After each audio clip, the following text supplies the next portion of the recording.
right now, as the Orion spacecraft breaks the 400,000-kilometer barrier and beams back stunning high-resolution footage of the lunar far side, a massive wave of skepticism is flooding the internet. From Reddit threads to viral TikToks, thousands of people are claiming that Artemis II is nothing more than a high-budget Hollywood production. The arguments haven't changed much since 1969. Where are the stars? Why is the lighting so perfect? Or it's all just green screens in a Nevada desert. But there's a massive problem for the conspiracy theorists this time.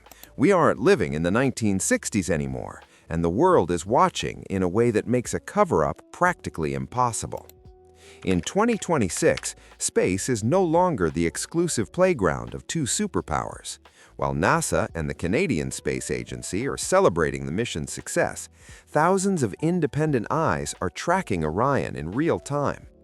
Amateur radio operators across 14 countries using their own home equipment are currently intercepting Orion's S-band signals, proving that the spacecraft is exactly where NASA says it is, hanging 250,000 miles away in the deep void. If this were a studio fake, these independent trackers would be the first to blow the whistle, yet all they hear is the constant, authentic heartbeat of a vessel traveling through deep space. This video isn't just about debunking old myths. It's about the technical reality of why you can't fake a moon mission in the age of global connectivity and private satellites. We're going to dive into why the very laws of physics and the sheer number of international partners, from the European service module to Japanese tracking stations, make a conspiracy too expensive and too complex to ever succeed. We are witnessing history unfold in the most transparent mission ever launched, and it's time to separate the internet noise from the orbital facts. If you're excited to see the truth behind the Artemis II mission and want to stay updated on every milestone as the crew heads back home, make sure to hit that subscribe button right now. Don't forget to drop a like if you believe that human exploration belongs in the stars, not in a studio. Your support helps us keep bringing you the most accurate space tech updates on the web. The most popular argument for skeptics is that NASA simply uses CGI and green screens to simulate the lunar environment. However, in 2026, this studio would have to be the size of the entire solar system. Right now, thousands of independent ground stations and amateur radio enthusiasts across 14 countries are tracking Orion's S-band and X-band signals. These aren't NASA employees, they're private citizens using their own equipment to intercept the spacecraft's data stream. If the ship were a fake, the signal would be coming from a terrestrial tower or a low Earth orbit satellite, but telemetry confirmed by independent trackers shows the source is exactly 252,000 miles away. You can't fake a radio signal's point of origin when the entire globe is triangulating it in real time.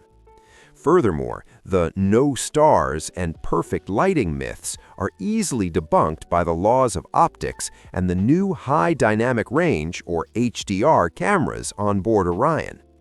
During the historic flyby on April 6th, astronauts Reed Wiseman and Victor Glover commented on the unreal view, where the moon's surface appeared pitch black while the deep space behind it was filled with stars. The reason we see stars now, unlike in some older Apollo footage, is the massive leap in sensor technology that can capture extreme contrast. If this were a staged production, NASA would have likely added stars to satisfy public expectations. The fact that the imagery matches the harsh, difficult-to-film reality of space physics is, ironically, the strongest proof that it's real. One of the strongest arguments against a conspiracy is the sheer number of international partners involved in Artemis II. This isn't just a NASA mission, it's a global effort. The European service module, which provides power and life support for Orion, was built by ESA, while tracking stations in Japan and Australia are currently receiving live telemetry. For Artemis II to be a fake, thousands of engineers and government officials from Europe, Canada, and Japan would have to be part of a massive multi-decade lie. In a world where even the smallest government secrets leak within days, keeping a secret of this magnitude across several continents and languages is statistically impossible. But let's look at the rival perspective. We are currently in a high-stakes space race with China, whose own lunar ambitions are accelerating toward a 2030 landing. China's deep space tracking network is more than capable of detecting if NASA's SLS rocket actually left Earth's orbit.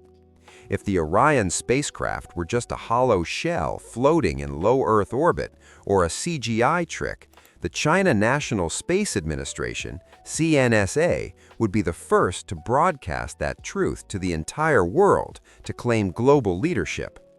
The fact that America's biggest geopolitical rivals are silent or even acknowledging the mission's progress is perhaps the most undeniable proof we have. Furthermore, the events of Flight Day 6 provided a live, unscripted reality check that no studio could replicate. On April 6th, as the crew passed behind the moon, they witnessed a rare solar eclipse where the sun, moon, and Orion perfectly aligned for nearly an hour. During this period, the astronauts reported seeing 6 distinct light flashes on the lunar surface, meteoroid impacts that occurred in real time. These impacts were simultaneously tracked by Earth-based telescopes, providing a synchronized data point between the crew in deep space and scientists on the ground.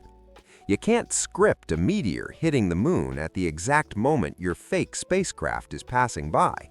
That is physics in action, witnessed by the entire planet.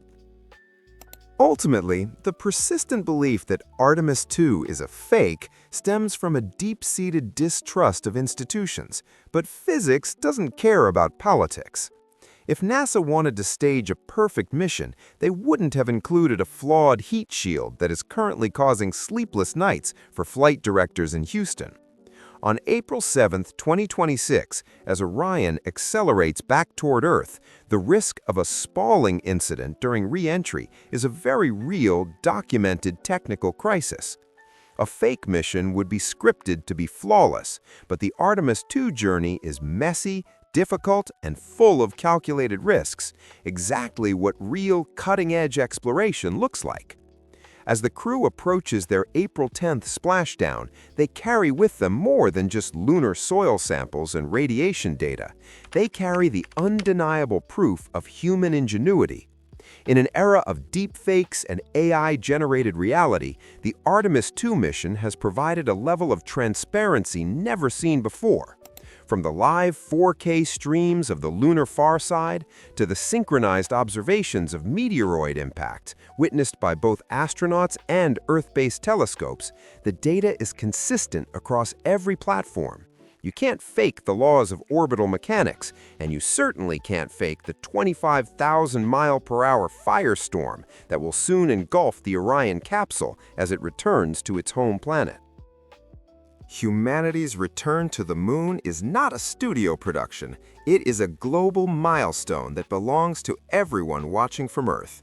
Whether you are a skeptic or a believer, the facts of Artemis II are now etched into the history of our species.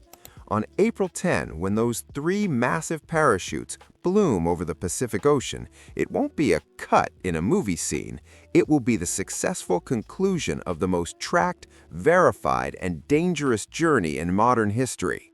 The moon is no longer a mystery to be debated on internet forums. It is a destination we have officially reclaimed. As we count down the hours to the April 10th splashdown, one thing is certain. Artemis II has already changed the way we look at the night sky. While the internet continues to debate the authenticity of every pixel and frame, the 4 astronauts inside Orion are currently facing the raw, unforgiving reality of deep space. They aren't just crossing a physical distance, they are breaking a psychological barrier that has stood for over 50 years. This mission is the definitive answer to the skeptics, proving that when human curiosity meets rigorous engineering, the impossible becomes a flight plan. The coming days will be the most critical of the entire journey.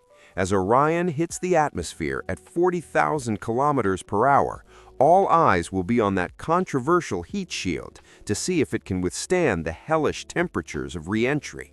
This isn't just NASA's test, it's a moment of truth for all of humanity. We are no longer just dreaming of the stars, we are finally on our way back to them, and this time we are going to stay.